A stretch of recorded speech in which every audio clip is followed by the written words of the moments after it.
Look, my life started as a refugee. I was 5 years old. I was standing outside of a concentration camp holding my mom's hand. She was passing food through a guard to my dad. That's how it started.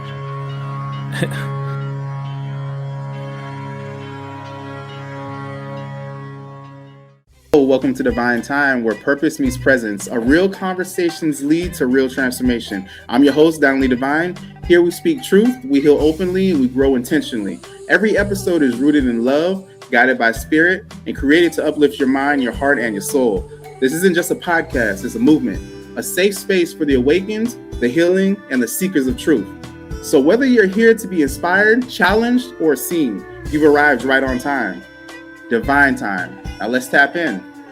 Today on Divine Time, we're honored to welcome an extraordinary guest whose life is nothing short of inspirational.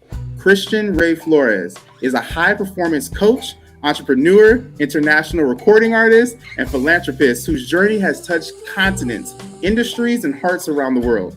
From fleeing political unrest as a child refugee in Chile to rising as a pop star in Eastern Europe. We're going to hit on that more. Christian's story is a powerful testament to resilience, reinvention, and purpose-driven impact.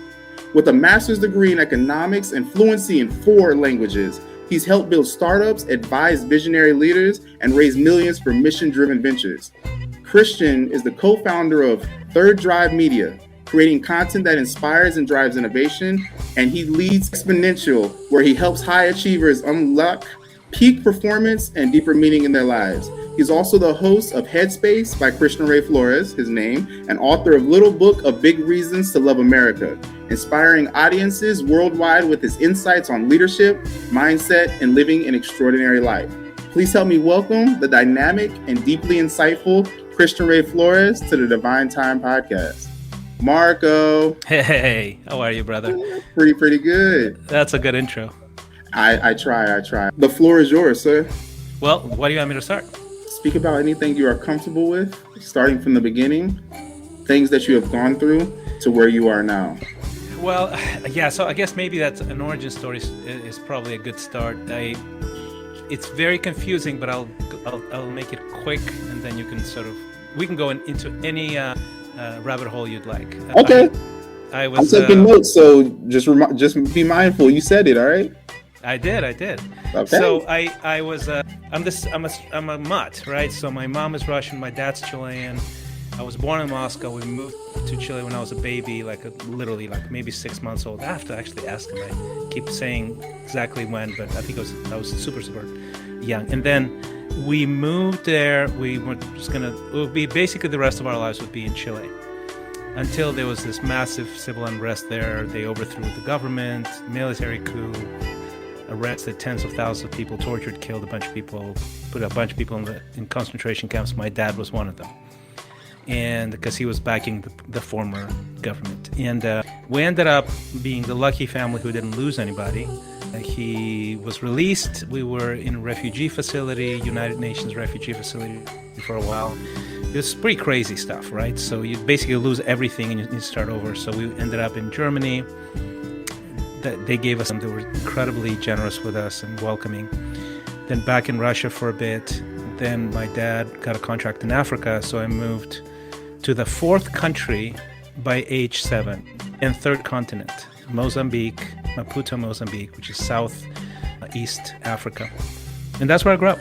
So I spent my young years all the way to my teenage years there. It was amazing. But also there was a civil war there when I was there, so we saw bombings and stuff like that. And we ended up again starting over.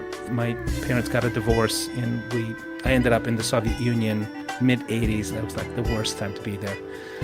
Really, things were going downhill pretty quickly, and so we ended up, starting over. Pretty poor. Everybody was poor. We were pretty poor. 1-bedroom apartment. I slept in the kitchen. That sort of poor, right?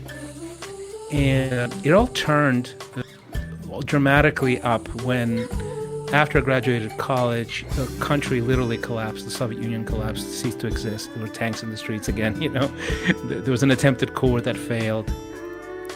And everybody, all of my buddies went into sort of normal professional tracks, finance, banking, trade, things like that. And I went into music. And the reason I went into music is my whole life I've been a singer, a dancer, a creative. And I just never thought of it as a profession until everything collapsed. And I'm like, you know what? Everything's collapsed anyway. Might as well try. And basically within a year, I was on national television. And just like that, I became one of the top pop stars in all of those 15 countries of the ex-Soviet Union. And the rest is history. So that's the quick version of the origin story. I mean, we've got time, but so let's flow into a conversation. How did you, moving around, how you did, and seeing these conflicts, how did that impact you? It impacted me. Well, it was scary and disorienting, obviously, right? And yet it also was a huge blessing. Mm-hmm. Because basically what happened was I was able to develop a lot of flexibility. I became almost like a sponge for culture, because imagine like 3-4 more different countries, like you could possibly imagine, like Chile, Germany, Russia, Africa, like all language, culture, everything's different. So as a kid, you want to fit in. When you want to fit in, you start learning at an accelerated rate. So it sort of became the superpower in me that I could absorb. I could first of all read people. I could learn mannerisms, intonations, what they meant, cultural nuance very, very quickly, because it was like a matter of survival for me as a kid. So instinctually, it sort of instilled this new programming in me. And that really helped in everything downstream, right? I moved to another country again and start over. We moved to the States, and people that move to the States can sometimes, they stay in their little immigrant bubble or something like that. And I'm just not like that guy. I assimilate.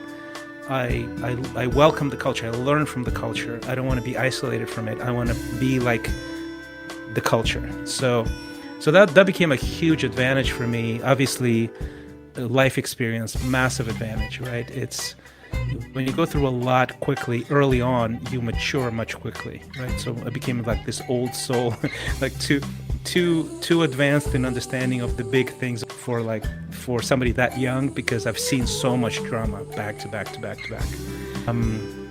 What else? I think it really helped me also understand the value of standing out, because I couldn't fit in anywhere. I was a foreigner everywhere, right? So like I was like this person without a home, without a belonging. And basically at some point, I don't know exactly when that happened. I think it was maybe right before I started doing music, maybe even before that, honestly, because I was breakdancing, I was singing, I was this weird kid, right? Like in the Soviet Union, that was not normal, right? I would stand out. And I think I basically switched from, look, if I can't fit in, I'll stand out. And I'll find my individuality as the thing that takes me through life. And that happens to be the secret to any business success. Like I coach people in developing their personal brand, which is literally that, is how do you find in your life, in your skills, even in your life experience, cultural context, a unique blend of things that can be offered to the world and be extremely valuable. So like you create a category of, and that's basically what I do for a living now, right? And that was formed back then, and I think it was formed of understanding, hey, I don't fit in anywhere.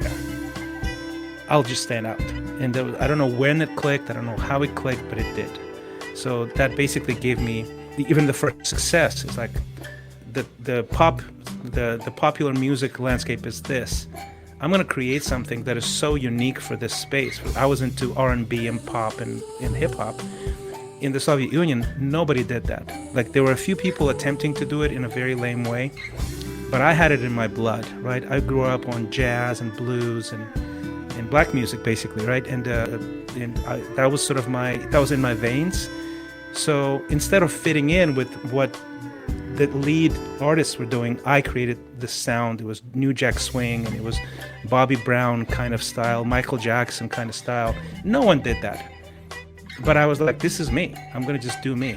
And it turned out that thing that I created became very popular, and there was an appeal, and people loved it. So from then on, I learned that lesson, is that in whatever space you are, You have to find your own mix of things, because that's the thing that makes you, gives you the competitive advantage, the uniqueness. That's the thing that gives you the ability to be indispensable in a space, in an industry, in any environment. That is dope. Sorry, I was writing something down that you just I wouldn't say you just taught me, but reconfirmed something that I used to do when I was younger. Now, tell me a little bit about the high performance coaching that you do. Basically, I help people develop their personal brand. To develop a personal brand, you have to become a high performer, because you can't be in a creative space if you're stressed out all the time, right? You can't be in a creative space if you're easily swayed by problems and difficulties and obstacles. You have to find a lifestyle that supports high creativity, high joy, high clarity. Those are the materials from which you develop your edge, which is the competitive edge, the specific thing. Then you can then productize, monetize, and put out into the world and serve more people in more impactful ways. So that's essentially the high performance piece, okay? So the three pillars, I call it fuel, edge, brand. Fuel, edge, brand, feb. Sorry. Okay. It's interesting. I find it very interesting that I'm talking to you right now, because the things that you're speaking about are things that I've been battling with lately. Is that right? Okay. Yeah, I'll talk a little bit more into that later. But how did you end up learning 4 languages? What languages are they? I didn't have a choice. I spoke Spanish and Russian at the same time since birth. As a matter of fact, you can't see it behind me, but at the very bottom, you can see that little rectangle at the very bottom of my thing. Though that's like a yellow piece of paper now, because it's aged, and it's words. The first words I spoke in Russian, and the first words I spoke in Spanish. My mom wrote it down, so I still have it. Wow.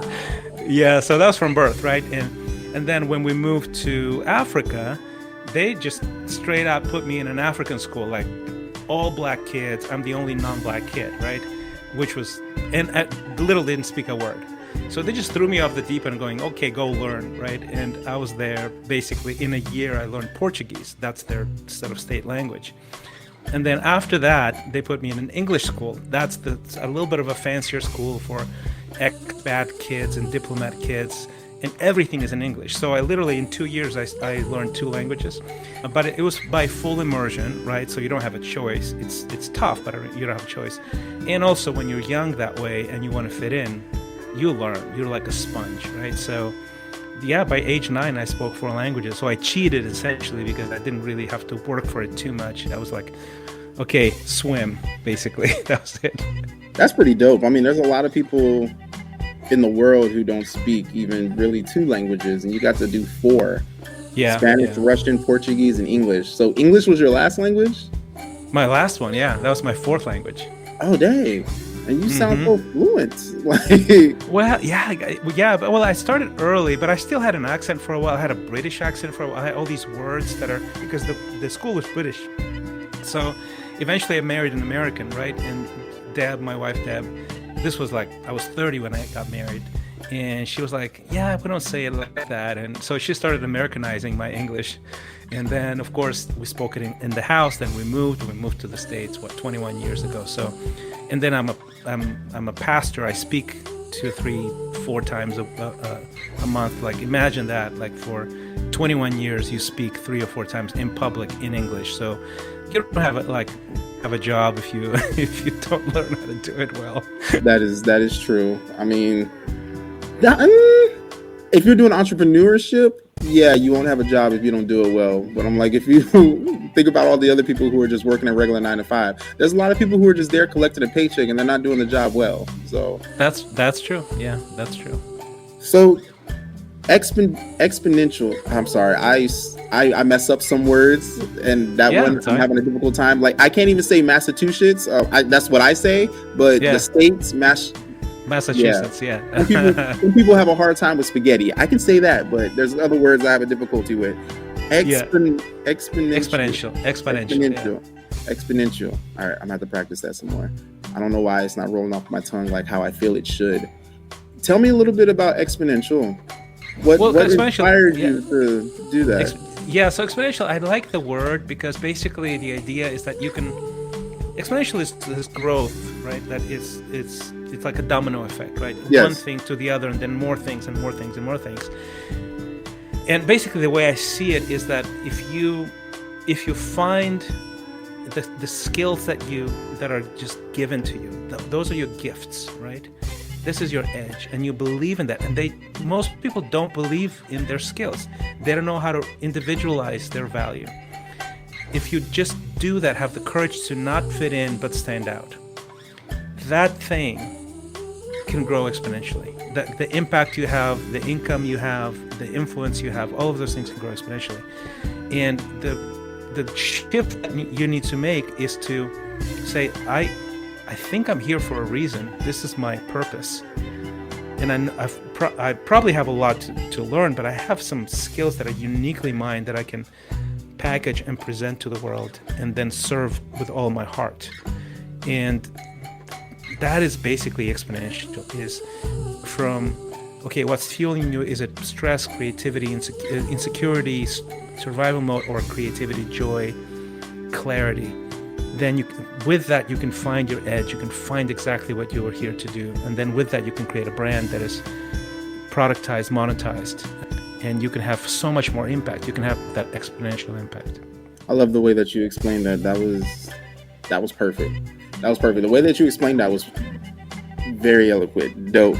What I picked up from you talking about exponential.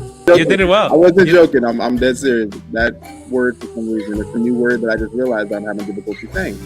So yeah, judge me if y'all want, people. Fine, whatever. We all have something that we ain't good at. And it just so happens that it's totally fine. Not exponential at saying that one. But what I'm noticing from you explaining that was, it sounds like you're helping individuals find what it is that they are good at, better understanding themselves and learning how to monetize themselves. Because I noticed one thing that you said was, if you don't feel like you fit in, then stand out. So It's like we all are a star. It's just a lot of people don't realize they're a star. They don't understand how to really shine that light, you know? Yeah, and most people most of my clients are very accomplished people, right? Mm-hmm. They're all in some sort of leadership position. They could be pastors or athletes or musicians or CEOs or PhDs or something like that, right? Yeah. So they're all very accomplished. That's not the point. The point is, you can be very accomplished and still not, like, most of who you are is not activated in the thing that you're doing. That's sort of the idea, right? So so you're undervalued, underpaid, underactivated. So you can be very accomplished and be very underactivated at the same time. And that's painful, because it's particularly painful for people like that, because they know their value. They know they have gears. And yet those gears, for some reason, are not working for them, basically, you know? So that's sort of so that's like my favorite problem to solve, because I'm dealing with very gifted people. And from my perspective, like from the outside in, I can go, oh, this plus this plus this equals this. This is how you productize it. This is how you monetize it. This is how you keep your mindset focused on that and believe in yourself and actually fine tune and maybe get more skills that you need to do the thing that you want to do. And for them, they're too close to it, right? So most of us don't actually appreciate the value of what we have for one very simple reason. It's too familiar to them, to us. It's so familiar to us that we don't see the value. And because we don't see the value, we don't know how to productize it. Because we don't know how to productize, we don't know how much to charge for it, because it doesn't feel valuable. You know what I'm saying? So, and almost everybody, with very few exceptions, if you're over 35, let's say, over 30 even, you probably have some sort of mastery that you can hone in and make it better and make it very valuable. It's not that complicated, basically. It is complicated from the inside out, right? Does that make sense? Yeah, that makes a lot of sense. It's the same thing where I tell people it's easy to find faults in yourself. It's a lot easier to find more faults in yourself than most people will find the positives in yourself. And when you're doing something constantly, you don't really think about how much this can benefit the rest of the world. There are some people who actually realize, like, you know what, this can help a lot of people. I should try and do that. And for example, with me, I make pepper sauce, and for the longest time I would like make it just for fun and give it to people who I felt were closest to me, that were in my inner circle at that time. Yeah, exactly. And people always told me, like, man, you should sell that, you should sell that. I never wanted to really turn it into a business, because I was like, it's going to take the fun out of doing it, you know, because now it's like I'm not doing it because I want to, I'm doing it because I have to. But there's a lot of things that people told me I should turn into something that's profitable. Mm-hmm. And I was just like, y'all are trying to turn my me time into somebody else's time. That's how I had looked at it. Yeah. But as I got older, I started realizing, you know what? I'm very good at this, and there's a lot of people that end up asking about it and end up turning that into a business. I've got a lot of skills and knowledgeable on a lot of things. However, I'm not fully sure on how to actually turn it into a brand. Like, that's exactly it, yeah. I don't really understand the edge. And so, but the thing is I've already branded some of it. That makes sense. So now It's like, okay, cool. If I don't fully understand the edge, did I just set myself up to fail? I don't think so. No, because it's all about experiments. It's all about pivoting. Like, you change things. You explore the edge by putting things out there. Yes. And getting the feedback. Does that make you feel fully alive? Do people respond? Do people just perk up and go, yes, right, that thing? Mm-hmm. Or is it yes, and it's a little bit confused? Okay, maybe you can refine the edge a bit, and you pivot until you get a lot of yeses. You get people saying, how much? How much do you charge for this? I need that. You know. Okay. Now, with it, what if you don't get very much feedback? Like, if you ask for feedback, but you're not really getting anything back, or either it feels as if you're pulling teeth just to get feedback, you know? Well, then it's not landing, right? There's a system and a discipline to it where, okay, find a platform where you can find an audience, even if it's an audience of a couple hundred people, which is not complicated to find, right? Yeah. Online. Like, that audience can give you feedback. Your friends and family can give you feedback. Hanging out with people, like, go search out the places, the people that are in the circles that you want to be in, right? And get their feedback. Okay. So you have to sort of go at least the general direction. I'll give you an example. For example, with music, my first career. I wanted to be in music. I didn't have any demos. I couldn't record any demos at the time. There's no technology to do home stuff, right? Like, you have to get access to a studio. Studios are expensive.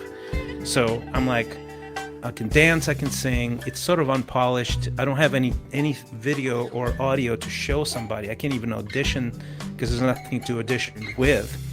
So I'm like, just gonna hang out, see if I can. Where are the musicians? I'm gonna go to clubs, right? And then I'm gonna introduce myself and like schmooze my way into getting to know somebody. So I became sort of friends with 2 or 3 people that were sort of significant. I was the entourage, basically. Now just hang out at after parties, and now be like getting the vibe. How they dress, how do they look, how do they behave, who do they talk to, about the things that they care about. And then eventually, like literally at one of those parties, you know, somebody came over to, like, in a crowd. It was like a big after party after a big like sports arena show. Like, so it was probably 100 people in the after party. Somebody comes over, like this short guy goes, "You're an artist?" I'm like, yeah. So I looked the part, fake it till you make it, right? And he goes, I have a music studio. If I give you a few like night hours, like free hours, what would you do with that? I'm like, hey, I would record some songs, some demos, maybe you would like them. And he goes, look, who's going to write the songs? I'm going to write the songs. Who's going to write the lyrics? I'm going to write the lyrics. All right, call me Monday. Give me the phone. I've never written a song or a lyric in my life, okay? Never. I'm like, go home, write some songs and some lyrics, bring it to him. He liked some of it, and that's how I got in.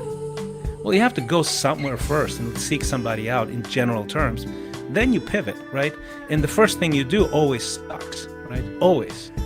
So you go from suck to less suck to okay to good. Then you start hitting some resonance with people going, man, this is hot stuff, man. Like, start bobbing their heads in the studio going, this is hot, man. This is cool. Okay, now you have something. Now you make it better. Does that make sense? That makes a lot of sense. Winnie the Pooh said it the best. Often get to where I'm going by leaving where I'm at. If you don't ever really take a step towards anything, you're not going to accomplish anything. And I talked in a previous episode that one of the things that's holding a lot of people back is fear. Yeah. There's a lot of people who are afraid to even start. And with that, they never go anywhere. And then later on in their life, they're looking back at, well, what if I had did this? Yeah. Where would I be now? Or if I started sooner, where would I be now? So, I mean, yeah, that makes sense. Also, the fact that sometimes you need to take yourself out of the comfortable zone and be uncomfortable just to really seek that feedback to continue to grow. Yep. I mean, you look, all of us fear. It's the reason. It's not just a reason, it's the reason. It's not outer, sort of inner stuff. And I mean, everybody.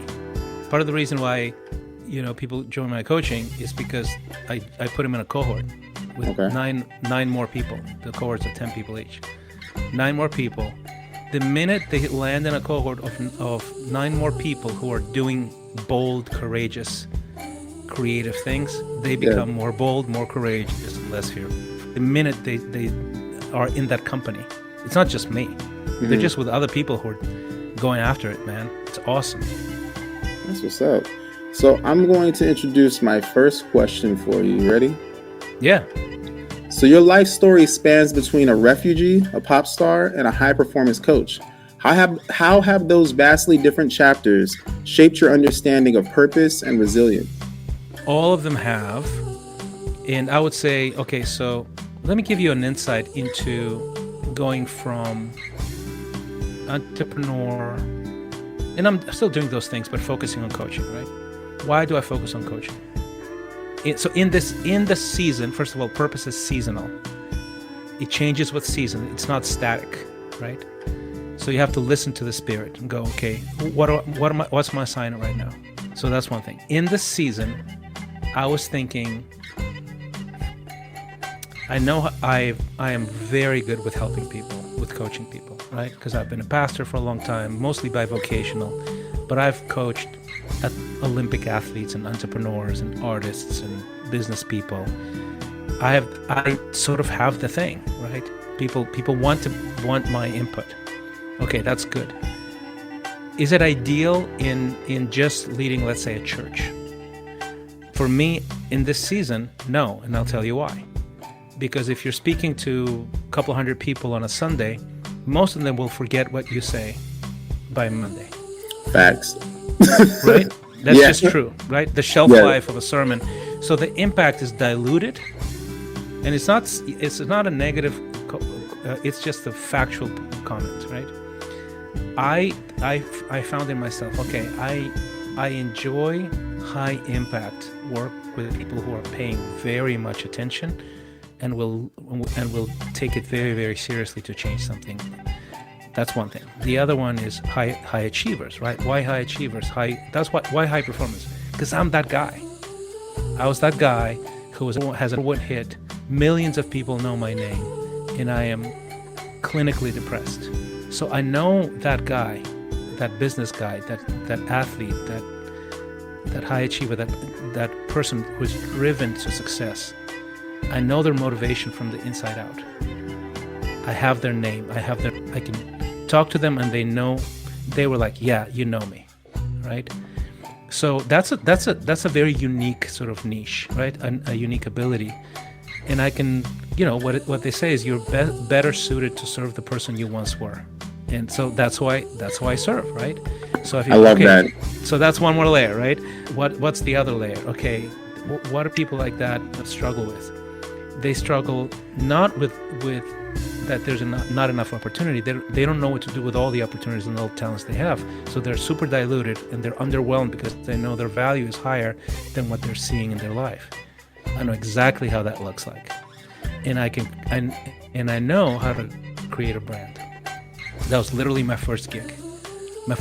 I'm a nobody with darker skin in a Slavic country, and I know how to make myself stand out, how to create a hit record, how to look, how to dance, how to show myself so it's like undeniable. People will pay attention to me. I know how to do that, right? Okay, so that's another thing. That's the personal brand piece. So basically, you layer those things, right? But for you to be able to even recognize the patterns, right? Another pattern is I've gone through so much stuff, right? And when I coach people and they're fearful, I'm like, let me tell you about fear. Let me tell you about risk. Let me tell you about overcoming mortal danger, instability. The sort of the dip, what they call in the business world, right? The pit of despair when you're in the bottom there. I know how to get you out of this thing. So that's another thing, right? The obstacles, that resilience, all of that, I know how to cultivate that in another person. So I can layer that. So that's my point. Well, you can only do that and create something so unique that the right people will just go to you, will flock to you, will beg you to help them. If you're creative, you have high self-esteem, if you have some space to even think it and package it and offer it as a solution to somebody else. And that's the fuel and the edge part before the brand. Does that make sense? Makes a lot of sense. That makes a lot of sense. That goes right back to the FEB, fuel, edge, and brand. Yeah. That is dope. So let me ask you this. In your work with entrepreneurs, creatives, and executives, what do you see as the biggest mindset shift that people need to make to achieve both success and significance? Well, I think one of them is that you are not your job, right? So you become Say that one more time for those in the back. You're not, right? You're not your job. Your identity is not your success. That your identity is deeper, more permanent, more valuable than your in this moment success, right? So if you're your job, that's idolatry. You will lose. You will be crushed by it. And that's how people burn out. That's how people don't know exactly even how to navigate life. They get 2 or 3 divorces, 2 or 3 startups, 2 or 3 divorces, right? That kind of thing. So that's one. Is they idolize the status, the success, the job, the hustle, and you cannot idolize anything in this world, right? So that's one. The second one, I think, is purify your fuel. So when I say fuel, it's okay, how do you feel? Why do you feel? Where do you feel that drive, right? We always operate with like good fuel, let's say a desire to serve another being, a desire to create something valuable, that's pure good fuel. You also operate out of other impure fuels. For example, I want to show my dad, who never told me that he loves me, that I'm worthy. Or jealousy, or I'm gonna make $1 million because I can show the bully that doesn't even remember my name anymore, right? Who bullied me in school, like resentment, revenge, insecurity. I'm gonna make people love me by being famous. Those are things that will actually distort your talent and your edge. And not help you, right? And they can fuel you, they can push you forward, but you will pay for it more than you want to pay. You said you will pay for it more than you want to pay. Yeah. Can you give me an example of that? Of paying more than you want to pay? Paying for it more than you would want to in the long run. Well, it will offer the bad fuels. For the bad fuels, for example, I'll give you how much I paid, right? I come from 2 generations of broken homes. My parents' divorce really wrecked me. It was very hard for me to believe in. I wanted love, but I didn't understand. I was fearful of marriage and commitment, so I would undermine every relationship when it got to that point of seriousness, and I would just act out, and I could act mean, and I would cheat or something, do something to sabotage. And then one day, I was dating this girl, and again, this is impure fuel. Why am I dating this girl? Because I'm a pop star, I'm supposed to be dating runway models. She's a runway model. She's beautiful. She's in the magazines. We look good together and glossy. That's impure fuel, right? So we start dating. It gets serious from her end. I wasn't intending that because I was fearful again. She gets pregnant. We have a baby. I don't know what to do with that. I love my baby, my daughter Diana, and I have a newborn, and I'm freaking out, and she freaks out, and she leaves. And I didn't treat her well at all, and she cuts me off. For 6 years. I was disconnected from my daughter. I got her back when she was 6 years old. and this miracle after miracle, God is so good. And I got her back, and I got her fully back. I got full custody when she was 12. She moved to the States. She lives here in Texas. We're very close. All of those things I got back. There's so much redemption that happens. But let me tell you something that I'll pay for the rest of my life. My daughter will never have an unbroken family. She will never know what it is to experience a mom and a dad at home faithful to each other since the beginning. Never. She'll have to work through that, get some therapy, get some help, get her world whole again. I'm going to be paying for that for the rest of my life, and the shame of that also never leaves. Yes, I'm forgiven. I'm clear. I've served her with all of my heart every single day since I got her back. But I can never give that part back to her ever. Does that make sense? Yeah, that makes a lot of sense. I mean, there's just some things that to the best of our knowledge right now, we cannot reverse time. We cannot undo wrongs that we have done. Though everything that happens is a lesson or a blessing, sometimes both. Mm-hmm. And I mean, one thing that I've noticed going along my journey is I have to take accountability of things that I have done wrong. And with me taking accountability of that, I forgive myself, and I also forgive others that have wronged me as well. But ultimately, I forgive myself for the parts that allowed them to do what it is that they did, or even for my ignorance at the time to do what I did. So, and then you can forgive yourself and you can be forgiven, but you will never forget. Exactly. And I mean, right. That's something that I talked about in previous episodes on the podcast too. I think in like season 2 or 3. When it comes down to situations, as you grow up, I think in the Bible it says, when I was a child, I did childish things. As I became a man, I put those childish things behind me. So, I mean, with it, we cannot say that we learned our lesson, but keep doing it, you know?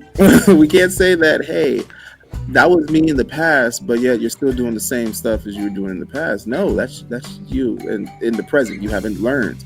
But we also need to reflect on those things and learn what the lesson was also. Yeah. So what do you think was that lesson that you learned by making sure that you treated her right? And even though she's not going to be able to get those times back and see what an unbroken home looks like, and having that love from a young age, what do you think you learned? What did you learn from that situation? Well, I mean, that's when I became a Christian, from that situation. Oh, word. Oh yeah, I was a complete atheist. My parents were communists. Like, I grew up with zero spiritual culture at all. Like, no one. And some of the stuff that I did, I didn't know better either. Like, I don't have a moral framework. No one taught me, what it means to be a faithful husband. I've never seen it modeled in my life. I don't have any examples of that, right? Became a Christian because I met a pastor who exemplified those things. Okay. And I literally told him, how do I get what you have? I have a known hit at the time. Everyone knows who I am. Yeah. And I'm learning at the feet of this pastor. And I'm like, please teach me how to live. Right? And he did. And it completely changed the way I look at everything. It reshaped me from the inside out. 4 years later, I meet my wife, Deb. I courted her honorably, spiritually, deeply. I pursued her. I married her in front of 1,800 people. There were 1,800 people in my wedding. I've been married for 25 years. We have an amazing marriage. We have 2 more daughters. They grew up in a whole home. Mm-hmm. All 3 of them, when I got Diana back, one of the blessings is that Diana, when I got her back just in time, so she can see Violetta being born, she can see Bella being born. Since birth, they've known each other, right? And when she moved to be with us full time, all 3. I built my life, my business, everything around serving them and being present with them. I never missed one birthday, one performance, one event, ever, not once. And because of that, they have a foundation. Like, they go out to college, they're all out of the house now. They're confident, they're sharp, they're crushing it. They have a base, right? Yeah. And I provided that because of out of what I've learned, out of my repentance, out of my change. That is, You have a true story, sir. You have a true story. Now, I love how this always happens. It flows into my questions. So you've launched global ventures and missions with lasting impact. How do you balance faith, ambition, and service in your daily decision making and leadership? I want to add this in as well. What did it look like in the beginning, and what does it look like now? Well, in the beginning, it was all drive and ambition, right? Mm-hmm. And it's very simple, actually. Look, I'm gonna go Christian on you. In the beginning, I mean, you are a Christian. You're the king of your life, right? And that's everything you do is for you. You are the center of your life. You decide everything. You have no authority over you. When you become a Christian, you're no longer king. You submit to the King Jesus. It's a monarchy. It's not a democracy, right? You align your goals with His, your life with His. You seek His assignment for your life. That's a big part of the whole edge thing, right? Is you understand that there's a divine purpose for you, and it's so amazing because you don't just come up with it. No, it's given to you, right? And you can see how Scripture, Old Testament, New Testament, teaches about there's a purpose for you that is not only general for people or men or whatever, right? For nations, but it's also specific. You are given, even in Genesis, it says man was given dominion, right? What is your dominion? You need to find it. And once you find your dominion and you are submitted under authority, the authority of the King over you will speak into your dominion, which means you cannot fail. You cannot fail because it's not yours. It's given to you by a higher power. And if you have that level of confidence, your drive, your inspiration, your joy, your clarity, all of your resources that were given to you are now channeled towards something that you are so solidly in love with, you embrace it, and you have zero doubt. And you have high self-esteem because self-esteem doesn't come from you. It comes from above, right? And doesn't it say it gave dominion over the land and the sea? Yeah, that's what it says. Yeah, I was raised in a Baptist household, so I got fed the Bible often. Yeah. So there's amazing business wisdom in the Bible. Amazing, like just off the charts. Yeah, and I'm not gonna lie. When I was younger, it felt like a lot of fairy tales. But then as you get older, you start to realize, you know what? These are life lessons. Oh. These are life lessons. There's a deeper meaning to Jonah in the well. There's a deeper meaning to a lot of things that were happening, like walking around 7 times and then blowing the trumpet. There is also learning obedience. Do not turn and look back. Boom, turn to a solid pillar. I mean, there's a lot of wisdom in there, but when you're young, you're reading it and nobody's really explaining these things. Yeah. You kind of just push it off because you're like, okay, more fairy tales. Oh, yeah. Oh, and you feel like you're not choosing it, right? Mm-hmm. So I get that part, obviously. I mean, I gotta say, like, going to a faith on your own is a lot better than being forced into it. Yeah, no kidding. I noticed that a lot of individuals who are forced into it, they end up running away from it based off of the fact that their heart's not really there. No, and actually, there's a disadvantage to a second generation Christian. There's an advantage because you're giving this incredible health of wisdom and a structure to it, and obviously depending on how legalistic your home was, et cetera, right? Yes. But you have a baseline. Somebody taught you at least what to do, right? No one taught me. The disadvantage, my advantage over the other, is that because no one taught me, I did so much stuff that hurt me so badly that I've tasted the dark side. When you've tasted the dark side and you see the light, you run towards the light. When you grow up in a Christian household, sometimes you don't see the dark side because you were in a safer environment, right? So your urgency, your obedience, your passion is not there, right? So you have to sort of find that one way or another, either by messing up just like I did, or by thinking deeply and exploring it, and then finally connecting. But there's a disadvantage to both, right? Obviously. So my kids, they grew up in a Christian home, so they have to find their passion. Okay. And that's good. It doesn't sound like you forced it upon them. No. I mean, they were under my roof. They had certain boundaries, obviously, and then literally when they leave the house, they're free. They're absolutely free to go and be as faithful, as faithless, as wise, or as idiotic as they want to be. And they know that I'm here waiting for them. And I love them regardless, and I'll give them advice regardless. And because of that lack of pressure and that sort of, I didn't hit them over the head.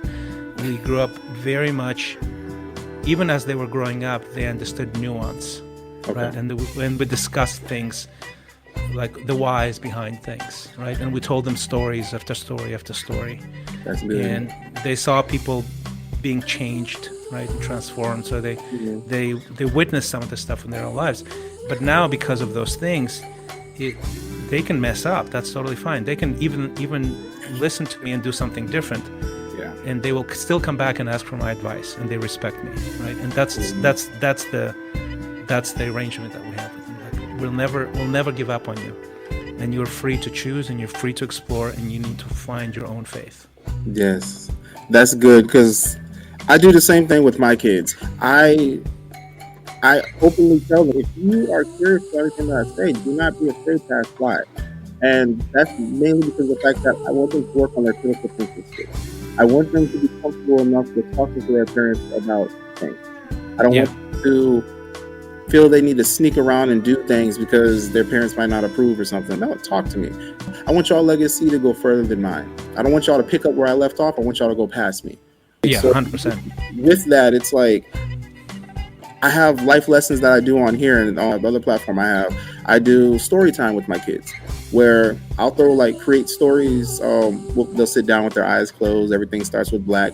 They use their imagination, start building things and all that. And I'll throw real life lessons out there for them to solve without having to deal with the real life consequences. So I'm teaching them at a young age things that can really happen, but putting it into a way that they can understand. So when it deals with unicorns and stuff for my daughter, or even goblins and gremlins for my son. So that way it's something that's in their head, they remember. So if a situation like that happens in real life, they're like, oh, I remember during story time and the goblins did this and this, the same thing these people are doing right now. Okay, I should probably stay away from them.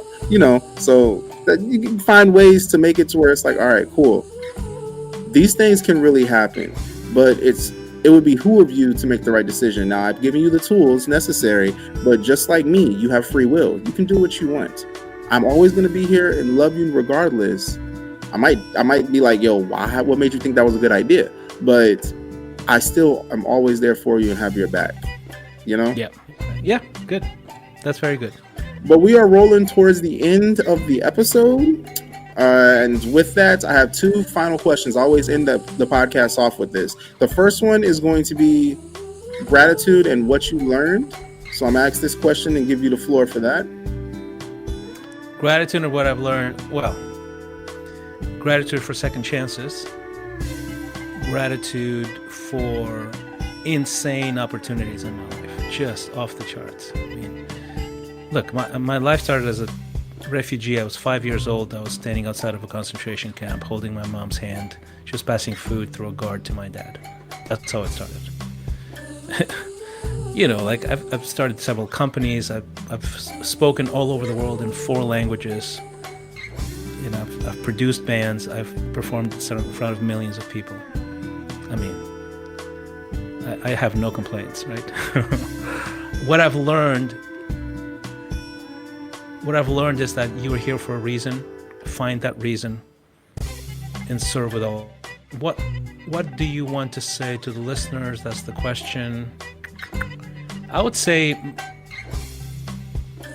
this is a truth that is uncommon, right? It's a little paradoxical, right? Most of us are fearful of failure. Actually, it's fear of rejection. More than fear of failure. It's what the failure brings is rejection.